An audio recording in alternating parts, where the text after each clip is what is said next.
امن خلق السماوات والارض وانزل لكم من السماء ماء فانبتنا به حدائق ذات بهجة ما كان لكم ان تنبتوا شجرها أإله مع الله بل هم قوم يعدلون.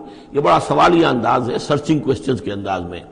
کیا بھلا وہ جس نے آسمان اور زمین پیدا کیے اور جو آسمان سے اتارتا ہے پانی تمہارے لیے اور اس کے ذریعے سے پھر وہ ہم اگا دیتے ہیں باغات بڑی رونق والے سرسبز باغات، ما کان لکم ان تنبتوا شجرہ، تمہارے لیے ہرگز ممکن نہیں تھا کہ تم اس کے پودوں کو خود اگا سکتے.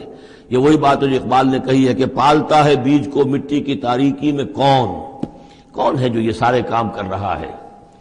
کون لایا کھینچ کر مغرب سے پچھم سے باد سازگار، جو ہوا آتی ہے پچھم سے، تو یہ ساری چیزیں اللہ کرتا ہے. اور یہی انداز آپ کو سورہ واقعہ میں ملے گا پھر چل کر.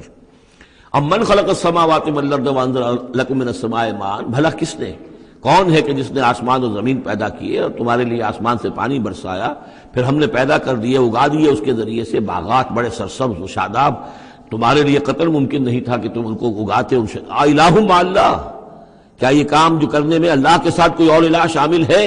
بل ہم قوم یعدلون، بلکہ یہ لوگ جو ہیں انحراف کر رہے ہیں حق سے.